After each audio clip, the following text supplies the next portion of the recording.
साथियों नमस्कार, स्वागत है आप सभी का कार्यक्रम खेत खलिहान के आज के अंक में। मैं हूं आपके साथ ज्योत्सना वाहल। अपने हर अंक में हम खेती किसानी या फिर पशुपालन के संबंध में तमाम जानकारियां आपके लिए लेकर आते हैं। अपने आज के इस कार्यक्रम में हम आपको जानकारी देने वाले हैं मिर्च की खेती और उसकी देखभाल के संबंधित। तो आइए फिर अपने आज के कार्यक्रम की शुरुआत करते हैं। किसान साथियों, भारत में मसालों में मिर्च एक अहम फसल है। हमारे देश में मिर्च की खेती बड़े पैमाने पर की जाती है। आइए कार्यक्रम के इस भाग में आपको जानकारी देते हैं किस तरह से मिर्च की फसल में आपको प्रबंधन करने की आवश्यकता है।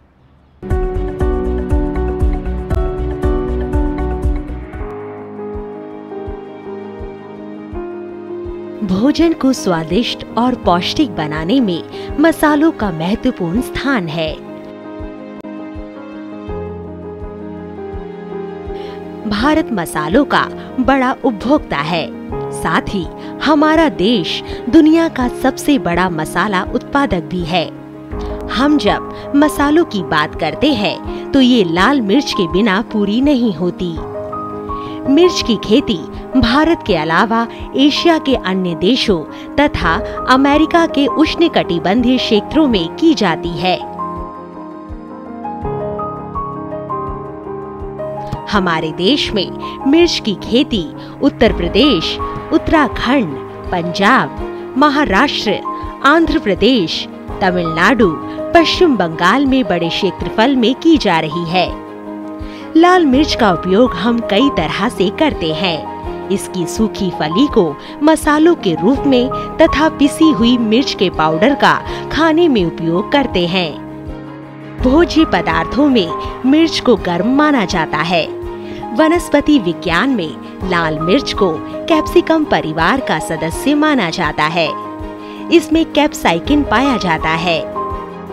इसके अलावा लाल मिर्च में विटामिन ई, सी, डी और के भी पाया जाता है। मिर्च में रेशा होने के कारण ये स्वास्थ्य के लिए लाभप्रद है। इसमें एंटीऑक्सीडेंट भी है। आयुर्वेद में मिर्च के लाभ बताए गए हैं। लाल मिर्च जहां कई रोगों में लाभदायक है, वहीं इसकी अधिकता हानिकारक भी हो सकती है।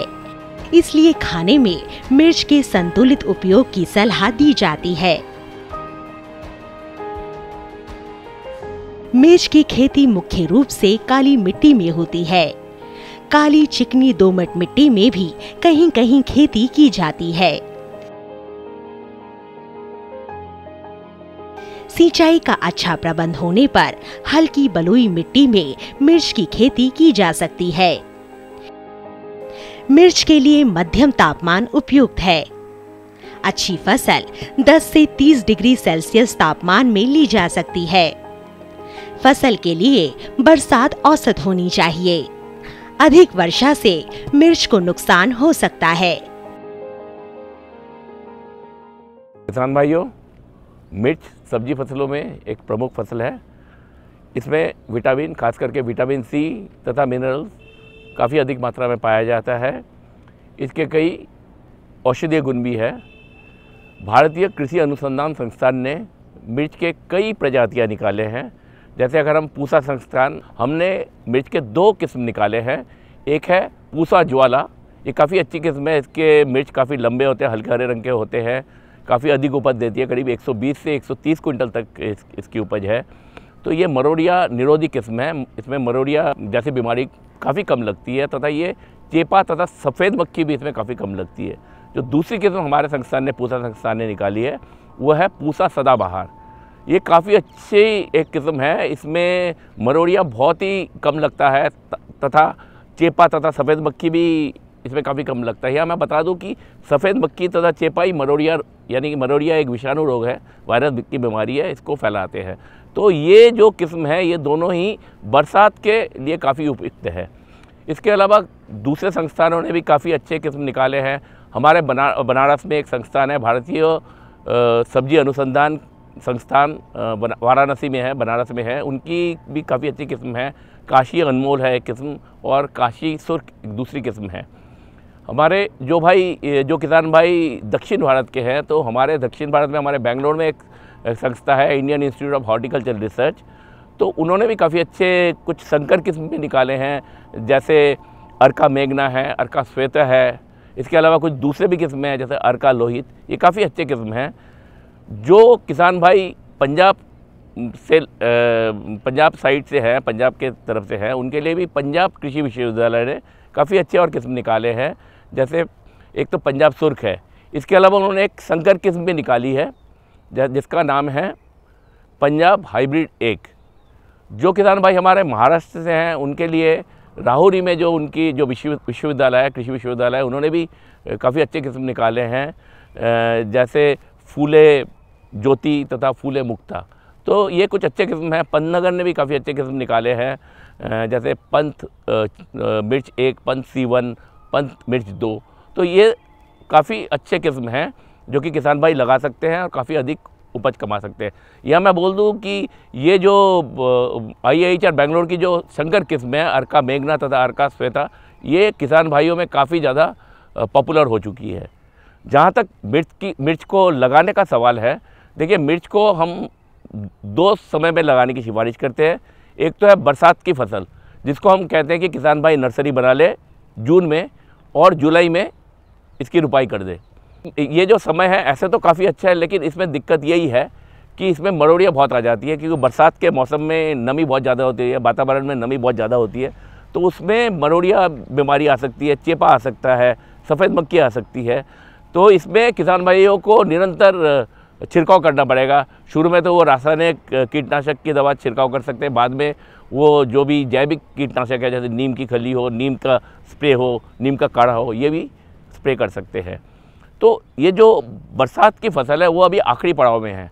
अभी किसान भाइयों से मैं आपको यही सुझाव दूंगा कि आप निरंतर तुड़ाई करते रहिए जब तक कर सकते हैं, क्योंकि ये और 10 दिन और 15 दिन रहने वाला है। उसके बाद जैसे और ठंड पड़ेगी या पाला पड़ेगी, ये फसल आपके ख़त्म होने की संभावना बहुत ज़्यादा हो जाएगी।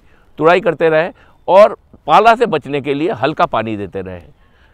हमारी जो किस्म है पूसा सदाबहार, ये किस्म में कुछ खासियत है कि ये आप 2 या 3 साल तक ले सकते हैं। तो पूसा सदाबहार अगर किसान भाइयों ने खेत में लगा रखा है तो मेरे उनसे सिफारिश है, या मैं उनको सिफारिश करूंगा कि आप एक रेटून की फसल भी ले सकते हैं।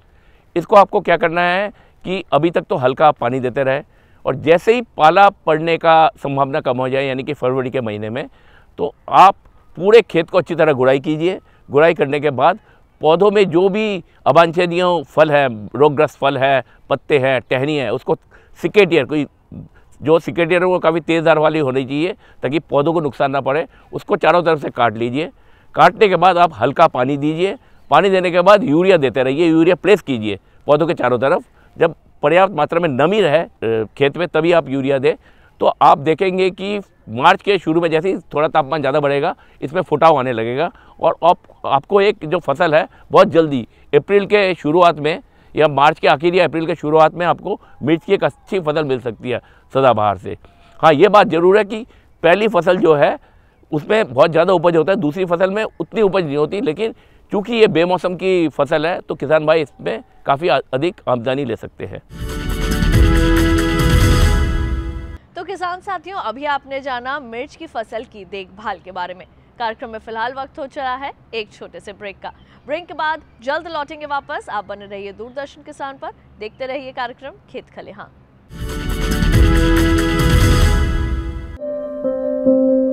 ये कामयाबी है अन्नदाता की,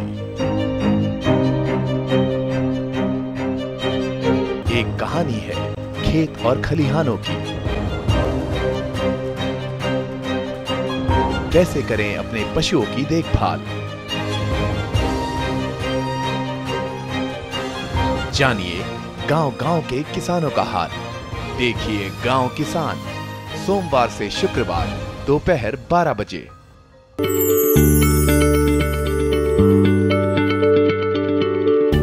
क्या आप किसी बीमारी से परेशान हैं?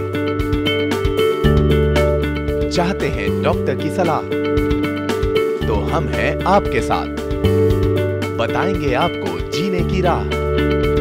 समस्याएं आपकी, समाधान देश के मशहूर विशेषज्ञों के। घर बैठे बात करें देश के जाने माने डॉक्टरों से। हमारे लाइव प्रोग्राम स्वस्थ किसान में हर शनिवार शाम 6 बजे से 7 बजे तक। कहाँ चलेगी शीतलहर, कहाँ पड़ेगी बर्फ, किधर गरजेंगे बादल, कहाँ खिलेगी धूप, किस इलाके पर है तूफान का साया और कैसे करें खेती। देखिए मौसम खबर लाइव रोजाना शाम 5 बजे और शाम 7:30 पर।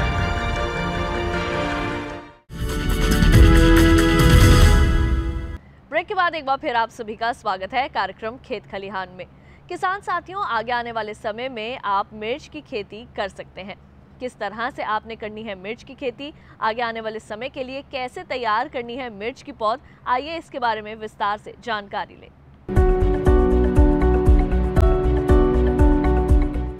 उत्तर भारत के मैदानी इलाके में कितनी ठंड है आप सभी जानते हैं, तो इस समय मिर्च को आप खुले में नहीं लगा सकते। तो इसके लिए हम यही सुझाव देते हैं कि आप कम लागत के जो भी पॉली हाउस है, जैसे हम आप देख रहे हैं कि हमने एक कम लागत का पॉली हाउस हम किसान भाई को दिखाते रहते हैं, जिसमें हमने पीवीसी पाइप से हमने बनाया है पीवीसी पाइप, और उसमें आप यूवी स्टेबलाइज पॉलीथीन शीट करीब 600 गज का, उससे आप झोपड़ी बना लीजिए, पॉली हाउस बना लीजिए। बहुत आसान है बनाना, आप जैसे देखेंगे कोई दिक्कत नहीं है। और इसमें फ़ायदा ये है कि पीवीसी पाइप करीब आप 4 साल रख सकते हैं, और जो पॉलीथीन शीट है यूवी स्टेबलाइज 600 गज का, ये भी आप 4 से 5 साल ले सकते हैं। यूवी स्टेबलाइज मतलब गर्मियों में सूरज की रोशनी में इसमें कोई नुकसान नहीं हो सकती। तो इस टाइप से आप पॉली हाउस जब बनाएंगे तो उसके अंदर जो तापमान होगा बाहर से करीब 5 से 6 डिग्री ज़्यादा सेंटीग्रेड ज़्यादा होगा, तो वहाँ आप नर्सरी बना सकते हैं। और जहाँ तक नर्सरी बनाने की बात है, देखिए हम समय समय पर नर्सरी के बारे में सुझाव देते रहते हैं। जो आप नर्सरी बनाएंगे, जो नर्सरी का जो आदर्श आकार है वो करीब 3 से 5 मीटर लंबा होना चाहिए, करीब 1 मीटर चौड़ा होना चाहिए। आप 90 सेंटीमीटर तक ले सकते हैं चौड़ाई। और नर्सरी बनाने से पहले आप अच्छी तरह मिट्टी ले लीजिए, बढ़िया मिट्टी, गोबर की खाद और बालू, इससे मिश्रण के बाद आप नर्सरी तैयार कीजिए। जो आकार मैंने बताया 3 मीटर करीब लंबा होना चाहिए, करीब 1 मीटर चौड़ाई, और उसकी ऊंचाई करीब 15 से 20 सेंटीमीटर होना चाहिए। और एक नर्सरी से दूसरी नर्सरी के जो दूरी है वो करीब 30 से 40 सेंटीमीटर, यानी 1 से 1.5 फुट तक आप ले सकते हैं, ताकि उस जो जगह है उसमें आप पानी दे सकें। अब क्या करना है, आपने जब नर्सरी आपकी अच्छी तरह तैयार हो गई, आपको बीज को उपचार करना है। बीज के इसके लिए आप दवाई आती है कैप्टन, 2 ग्राम प्रति केजी बीज के हिसाब से आप इसका उपचार करें। और उसके बाद आप नर्सरी में लाइन लगा दीजिए, करीब 1 सेंटीमीटर गहराई में आप लाइन लगाते रहिए, और एक लाइन से दूसरी लाइन की जो दूरी है करीब 5 सेंटीमीटर रखें। उसमें आप बीज थोड़ा घना बो दें। घना बोने के बाद जब आपने बीज बो दिया तो मिट्टी को उसके साथ ढक दीजिए, जो भी आपका हल्का सा जो गड्ढा बनाया था आपने बीज बोने के लिए। उसके बाद महीन मिट्टी, 1 भाग बालू तथा 1 भाग सड़ी हुई गोबर की खाद, ये आप इसका मिश्रण बना लीजिए और पौधों के नर्सरी में आप उसको ढक दीजिए। ढकने के बाद आपको क्या करना है, उसमें जो भी सूखे घास होते हैं, या अगर ये जो गेहूं का अगर पुआल हो या धान का पुआल हो, उससे नर्सरी को आपको ढक देना है। इससे क्या होगा कि उसके अंदर नमी बनी रहेगी नर्सरी को, और उसमें जमाव भी काफ़ी अच्छा होगा। कभी कभी अगर आपको बहुत ज़्यादा ठंड है तो आप पॉलीथीन से भी आप नर्सरी को ढक सकते हैं। इसके बाद करीब 3 या 4 दिन में जैसे ही अंकुरन आ जाए तो आप घास निकाल दीजिए या पॉलीथीन शीट निकाल दीजिए, और पानी देते रहिए शुरू में। उसके बाद जैसे ही पौधे थोड़े बड़े हो जाए तो आपको ड्रेंचिंग करना है, यानी कि जड़ों को नहलाना है। यहाँ एक बीमारी आती है जिसे हम कहते हैं पदगलन, डैम्पिंग ऑफ जिसे कहते हैं। तो उसके लिए आपको करना क्या है कि एक दवाई होती है रीडोमिल गोल्ड, इसके लिए 2 ग्राम, तथा ब्लाइटॉक्स 3 ग्राम, 2 ग्राम रीडोमिल गोल्ड 2 ग्राम प्रति लीटर, तथा ब्लाइटॉक्स 3 ग्राम प्रति लीटर के हिसाब से आप घोल बनाइए। जैसे अगर 10 लीटर उस हिसाब से आप ये मात्रा ले लीजिए, ये जो भी फफूंदीनाशक दवा है इसकी मात्रा ले लीजिए, और हल्का हल्का जड़ों को नहलाएं।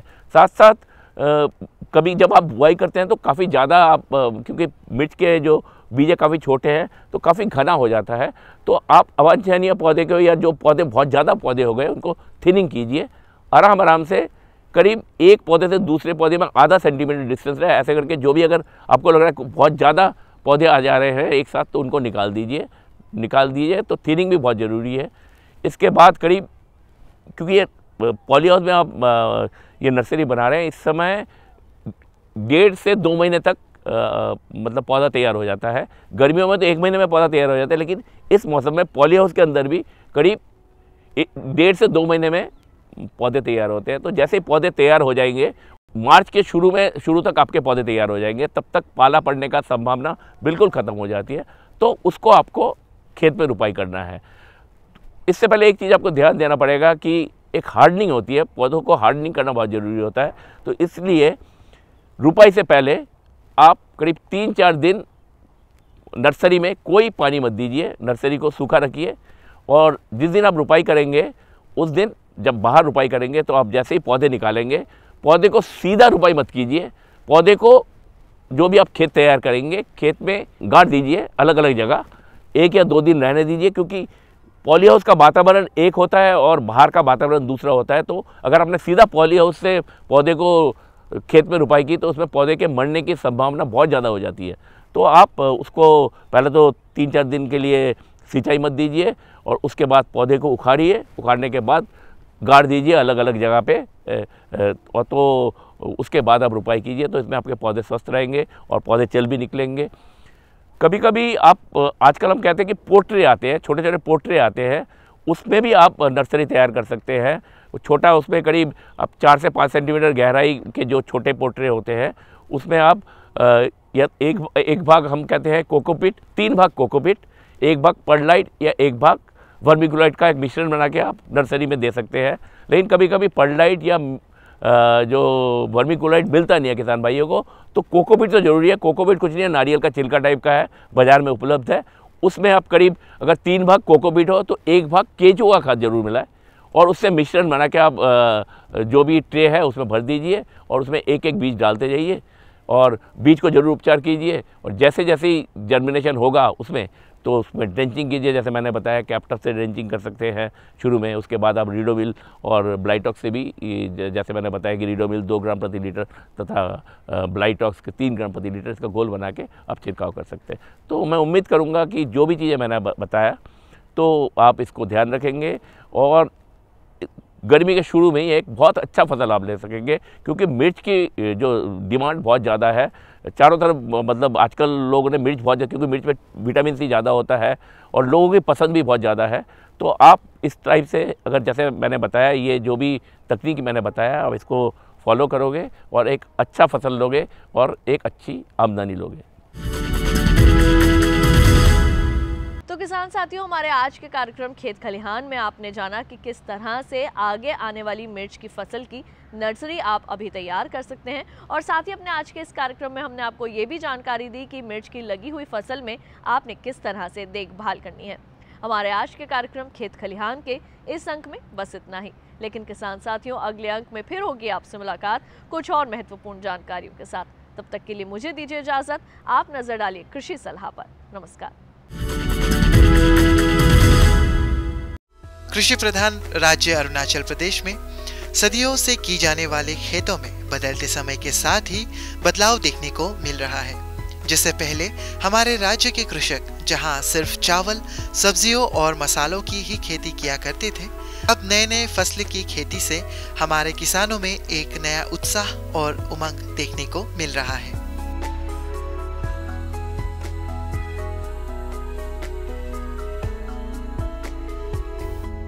किसान भाइयों, आज हम आपको लेकर आए हैं पापुमपारे जिले के लंगपर गांव में, जहां हम मुलाकात करेंगे यहां के एक कृषक नाबाम निहा जी से।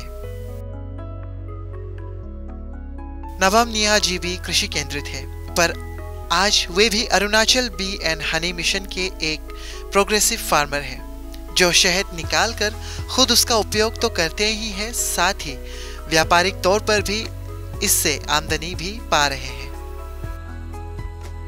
नवम जी हमें अपने मधुमक्खी फार्म में ले जाते हैं और यहाँ होने वाले पैदावार के साथ ही मधुमक्खियों के बारे में भी जानकारी देते हैं। मधुमक्खी कीट वर्ग प्राणी है और ये संघ बनाकर रहती है।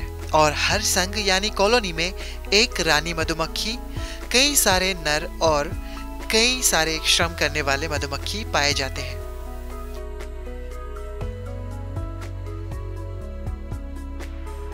रानी ही वास्तव में पूर्ण विकसित मादा होती है और अपनी कॉलोनी में अंडे देने का काम अकेली रानी मधुमक्खी ही करती है और ये आकार में दूसरे मधुमक्खियों से बड़ी और चमकीली होती है, जिससे इसे झुंड में आसानी से पहचाना जा सकता है।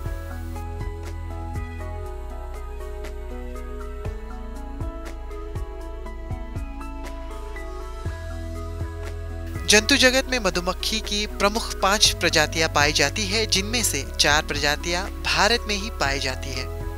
इन प्रजातियों के नाम है भुनगा या डांभर यानी एपिस मेलिपोना। ये आकार में सबसे छोटी होती है और पराग के मामले में इसका योगदान सबसे ज्यादा होता है। मधुमक्खियों की दूसरे प्रकार है भंवरा या सारंग, एपिस डोर्साता। ये प्रकार ऊंचे पेड़ों की डालियों या बड़े चट्टानों में अपनी कॉलोनी बनाकर रहते हैं और दूसरे मधुमक्खियों के बदले ये सबसे ज्यादा शहद बनाती है।